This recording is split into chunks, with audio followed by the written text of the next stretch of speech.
Hey, good morning, friends. It is Julie Hamilton. How are you with Life Builders, bringing you simple tips to build a strong and healthy life on? How you doing? I hope your Thursday is going great and you're having a great day so far. So listen, you can see in my topic I put leaders are readers. How many of you are readers? And if you're a reader, write down for me what you're reading because I want to know. I'm always looking for suggestions of what to read. And so leaders are readers. I mean, if you had the chance to sit down with anybody from history for 5 minutes and pick their brain, you would take it, right? But that's why we read, because we're constantly getting that input of ideas and growing. And you don't have to be a reader. I mean, we have 2 people in our house that are voracious readers and 2 people that are better at listening than reading. So when I say leaders are readers, what I mean is leaders are good at getting input. So if you reading's not your thing, listen to an Audible, listen to a podcast, do a lot of listening, a lot of sermons, and putting that teaching into your heart and expanding your mind and soul and spirit. So you don't have to be a reader, but for those of you who are readers, here's a few books that I've been reading lately. I think you're gonna love them, and so I'd love to know what you're reading. So write down for me what you're reading and what you think I should read for this year. So I have about 5 more books to finish before I run out of my list. So I want to know what you think I should read. Well, the first one, if you are a creative, this is a book I think that you would love.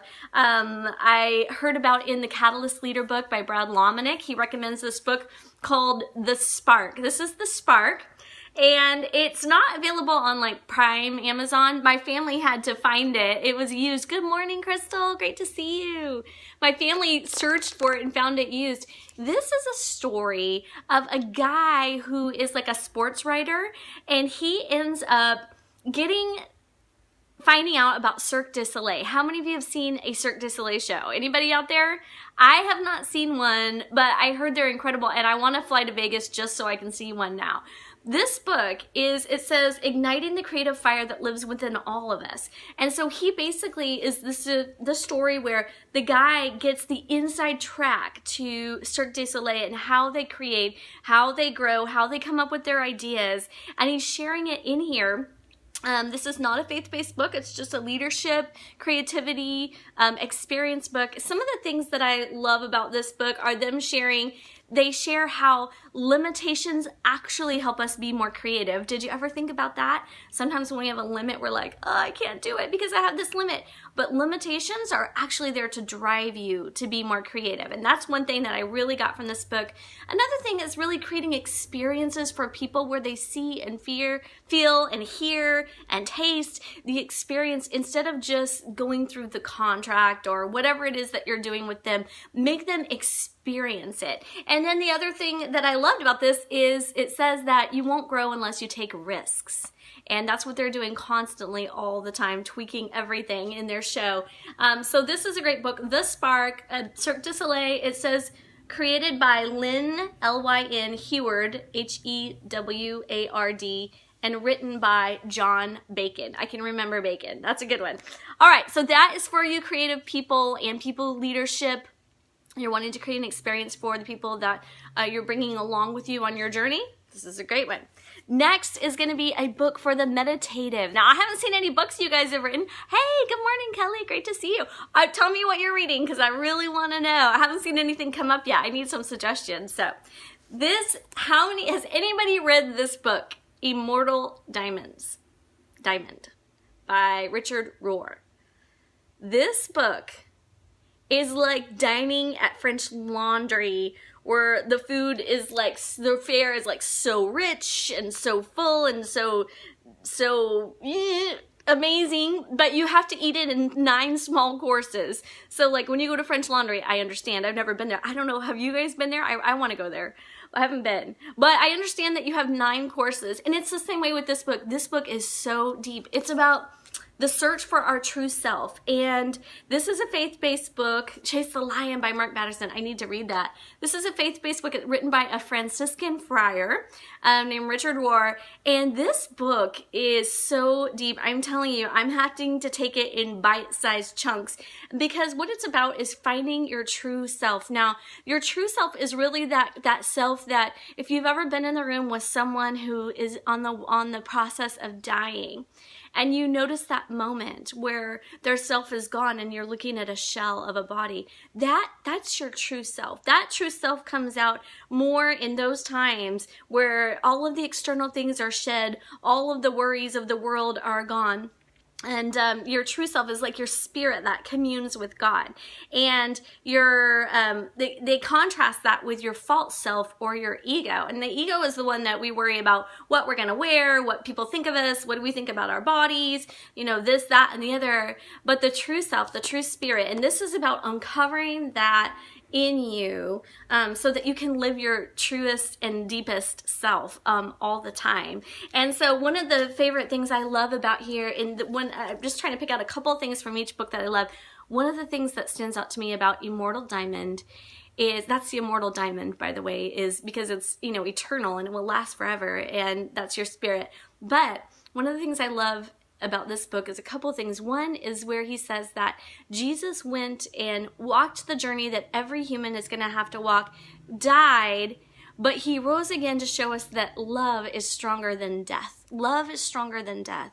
And if we can actually rest in that and begin to understand that the resurrection is just changing of forms. It's just like Billy Graham said yesterday when he had that quote, and he said, one day you will hear that Billy Graham is dead, but don't believe it for a second. I'm more alive than ever. I've only changed my address. I've gone into the presence of the Lord. So that is what he's saying, is that love, that eternal love, is stronger than even death. And that's what Jesus was showing us. So it's all about this. And also one of the things that I really loved about this book that I read yesterday was about how Jesus, when he spoke to Peter, and Peter had denied him the 3 times, and then Jesus gave him that opportunity to say, Peter, do you love me? And it was such an intimate exchange between these men, intimate in spirit. And he says, do you love me, Peter? Do you love me, Peter? Do you love me, Peter? He didn't bash Peter. He didn't make Peter repent of all his sins. Because I don't know about you, but sometimes if somebody's done me wrong, I want to hear it. I want to hear, hey, I'm sorry, I wronged you. Jesus didn't do that. He saw Peter's heart and knew that Peter knew he was wrong, and he gave him the opportunity to make it up, in a sense, by asking him those 3 questions. And I'm like, I'm gonna apply that to my life, with my kids. I mean, I know it's important to say you're wrong, but also, how much do we have to get from one person to acknowledge and hear the words that you were right, I was wrong? And there was just such a grace for that. Hey, Chrissy, I saw you, girl. So Immortal Diamond, so good, so rich, so deep. You need to read it, and your life is going to be changed. I am not kidding. And then the other thing that he said that I really love, he said, every expectation is setting us up for bitterness. I was like, whoa. It's true. When we are bitter, it's usually because of our expectations, isn't it?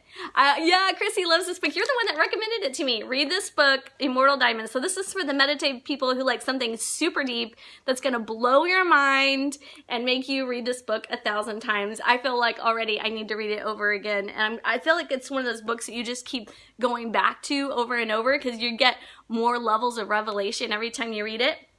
And then for the influencers, I got this one for you that I'm reading right now too, is Be Worth Following. We've talked about this. Yeah, What the Mystics Know. Okay, I need to read that for sure.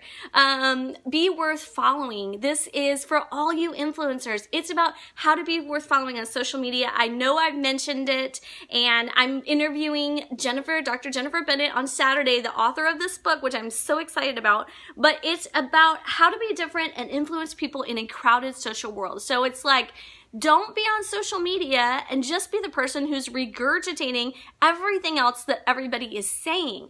The statistics show that 85% of people come to Facebook to be encouraged. They're looking for encouragement, but only 14% of them leave feeling encouraged. And we can make a difference. We have a message that we can share with the world. And 2 of the things that I really love about this book, one is she says that your impact has nothing to do with your numbers. Don't get caught up in the numbers game thinking that your numbers equals your influence. It doesn't. Your influence has to do with the positive impact that you are making. And I'm going to read, let me find it. Hold on just a second, because I want to read it to you. Just a second. Come on. You know me, like I mark my books up so much. Oops. Okay. The impact you make on social media has nothing to do with your numbers. There is no secret number that you need to attain before you're successful and before you can make a difference in someone's life. It says, and she quotes Romans 9:27 in the Message, if each grain of sand on a seashore were numbered and the sum labeled chosen of God, they'd be numbers still and not names. Salvation comes by personal selection. God doesn't count us as in the numbers. He calls us by name. Arithmetic is not his focus. God is interested in people more than numbers. Take a deep breath and know that your numbers are not the measure of your effectiveness on social media. Your effectiveness is measured by the positive impact that you're making. That is what social media is all about. So you guys can see from that, but I did want to read you one more thing from this book that just impacted me. She's listing the things that she hears, the thoughts. You're not pretty enough. You're not skinny enough. You're not fashionable enough. You're not smart enough. And then she talks about being an entrepreneur. You don't have the money. You don't have the skills. You don't have the right connections. You don't have the right look. You don't have the right training. You're not like so-and-so. You don't have the big following. You don't have the right numbers. And I hear all of those things in my head too. It says it's all negative self-talk. Self-talk that was trying to bring me down and keep me from fulfilling the call that God had on my life. And you know what? Sometimes I think it's the negative self-talk that holds us back more than the hurts of the past. Often we become more of our worst enemies. Listen to this. Think about it. For many of us, if anyone spoke to us or our kids that way, the way that we speak to ourselves on a daily basis, we would remove them from our lives. We would no longer communicate with them. So why do we do it to ourselves? Why do we sabotage what is possible for us by demeaning ourselves with the words we speak? Your words to yourself will either move you forward or hold you back.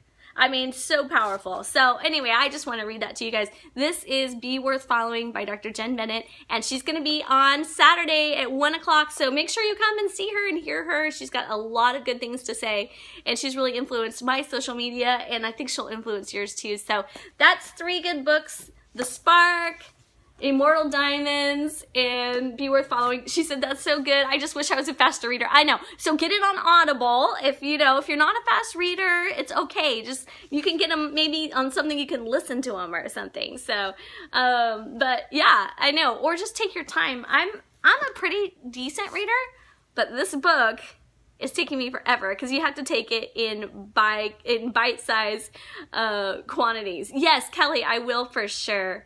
I'll send it to you and write them down and put links in them in Amazon. So anyway, I hope that you guys have an amazing day. I'll see you on Saturday at 1 o'clock. We're doing something different on Saturday, so we'll see how it goes.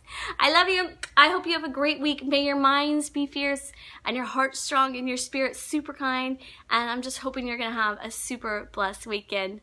Audible is your best friend. Yes, seriously. I mean, it's so great in podcasts. I mean, to be able to listen is amazing. So, all right. Love you, girls. Bye.